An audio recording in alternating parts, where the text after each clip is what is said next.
We're jumping right into it. We're looking at Israel and airstrikes against Houthi targets in Yemen. Mm-hmm. And, you might be thinking Yemen. That's pretty far for Israel to be launching airstrikes. Yeah, definitely long distance. It's over 1,000 miles. Mm-hmm. So we've got a whole stack of news reports here. Yeah. Some global, some with a more, regional focus. Right. But our mission is to kind of untangle what happened, why, and what it means. Well, it's definitely a complicated situation. Yeah. But, a good place to start is to understand the main players and their motivations. Okay, so the Houthis. Yeah. Just a quick recap. Sure. They're a rebel group controlling a large part of Yemen. Right. They've been in this brutal civil war since 2014. Mm-hmm. But what makes them a target for Israel? Well, they're considered what's called an Iranian proxy, Okay. which means they're backed by Iran, both militarily and ideologically. Okay. And they see themselves as part of this broader resistance against Israel, aligning themselves with Palestinian groups like Hamas in Gaza. Ah, so that kind of explains why the distance isn't really a deterrent for Israel. Right. It's about hitting those with ties to Iran. Exactly. No matter where they are. Yeah. And these news reports are detailing some pretty significant strikes. Yeah. That happened on December 26, 2024. Right. So Israel targeted some very key infrastructure Yeah. in the Houthi-controlled areas. So you're talking Sanaa Airport, crucial ports like Hodeida, Al-Salif, Ras Kantib, Wow. even power stations. So they were not messing around. No. They were designed to really cripple the Houthis' capabilities. Wow. And there was this really chilling personal account. Oh, yeah. That really kind of drove it home. Absolutely. The Director General of the WHO, Right. Tedros Adhanom Ghebreyesus, was actually at Sanaa Airport when the strikes hit. Wow. One of his crew members was even injured. Goodness. And the departure lounge was damaged. That is wild. Talk about wrong place at the wrong time, right? Yeah. Wow. It really underscores the human cost of this. It does. Even if the targets are, strategic. Yes, and it highlights the potential for unintended consequences when you have a country operating so far from its own borders. Yeah, it's important to remember that Israel is very clearly framing this as retaliation. Right. For recent attacks on their own soil. That's right. So the Houthis have launched those missile and drone attacks towards Israel. Yes, they have. Recently. Including one that hit a playground in Tel Aviv. Oh, well. Injuring 16 people. And Prime Minister Netanyahu has come back with some pretty strong statements. Yeah, some very pointed remarks. Like the Houthis, too, will learn. Mm-hmm. And we're just getting started with them. Yeah. Those sound pretty ominous. They do. Don't they? Yeah, and they give us some insights into Israel's strategy. Mm-hmm. These strikes in Yemen aren't isolated. Okay. This fits into a larger pattern of Israel targeting Iranian proxies.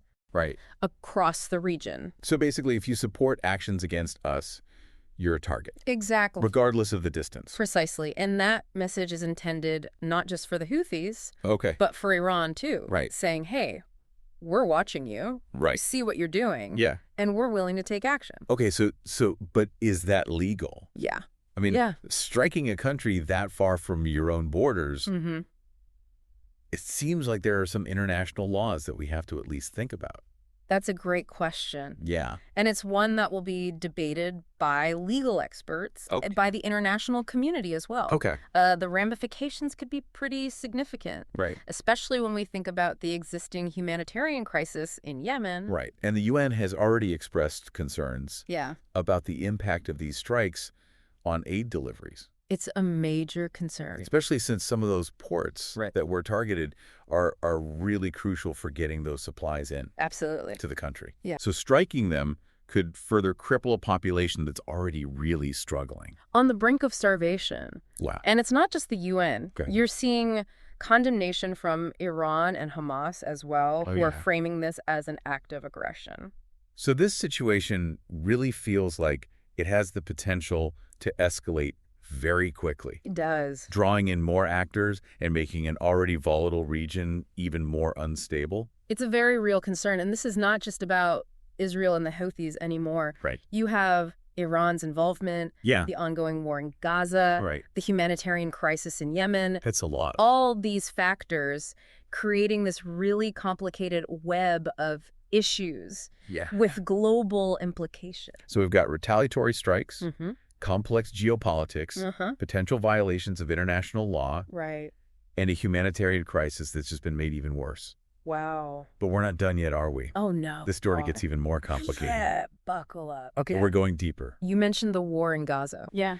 And this is where things get even more tangled. Absolutely. All right, we need to kind of untangle the threads of these conflicts. Right. Because it's not just this one big Middle East problem, is it? No, not at all. Each conflict has its own complexities and dynamics that are important to understand. Okay.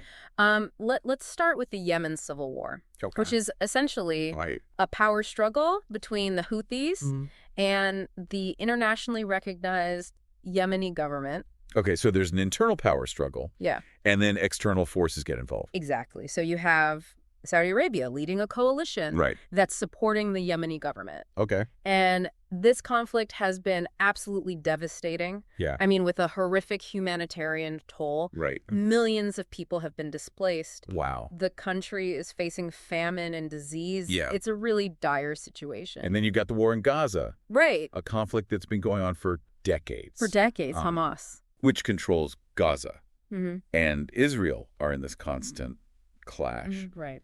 And the recent war sparked by Hamas's attack on Israel has been particularly brutal. Yes, and it's important to recognize that all of these conflicts, while they may be geographically separate, they're interconnected. Iran's support for both the Houthis and Hamas adds another layer of complexity, as does the involvement of other regional and global powers. Right. So it seems like with these strikes in Yemen, Israel's really trying to send a message to Iran. They are. By targeting these allies. Yes. Even if it risks escalating the situation further. Yeah, it's a high-stakes gamble, right? Yeah. On the one hand, they're demonstrating that they're willing to project power and disrupt Iranian influence. But on the other hand, it could backfire and lead to a much wider conflict, potentially drawing in other countries. And what about the United States? Well, that's a great question. They've been supporting the Saudi-led coalition in Yemen. They're obviously a strong ally of Israel. Yeah.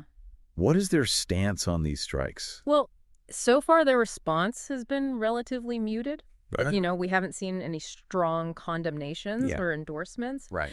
But you can bet that they are very closely monitoring the situation. Right. Their response could be a really decisive factor in how this all unfolds. Yeah, it feels like we're at a real tipping point here. It does.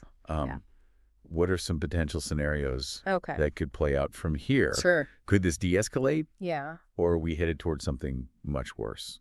Well, you know, it's always possible Yeah. that things could settle down, Okay. at least temporarily. Mm-hmm. Maybe Israel achieves their objectives with these strikes. Right. The Houthis back off, and you Yeah. have this period of relative calm. Right. But given all the strong rhetoric and the desire for retaliation from both sides, that Right. seems unlikely. So you're saying it's more likely to escalate? I think a gradual escalation Okay. is a very real possibility. Okay. We could see further tit-for-tat attacks. Right.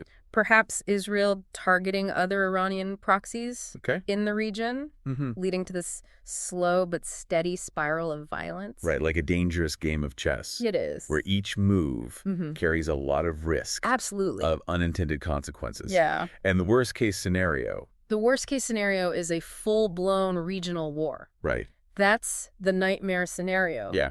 But we can't rule it out. Right. If Iran feels compelled to intervene directly, or if other countries get drawn in, Right. it could be a conflict that dwarfs the current situation. Yeah, it's a lot to process. It's easy to get caught up in the fear and the uncertainty of all of this. Absolutely. Are there any factors that could potentially push toward de-escalation? Well, there are always diplomatic channels. Okay. Backroom negotiations, international pressure. Right. All those things could help to cool things down. Okay, what about the humanitarian crisis in Yemen? Yeah. Couldn't that be a catalyst for some kind of negotiated settlement? Well, it absolutely should be. Yeah. Right? The suffering there is unimaginable. Yeah. But unfortunately, the track record isn't great. Right. You know, the civil war has been raging for years, despite numerous calls for a ceasefire and a political solution. So we're left with a lot of uncertainty. A lot of uncertainty. A lot of potential for things to go very wrong.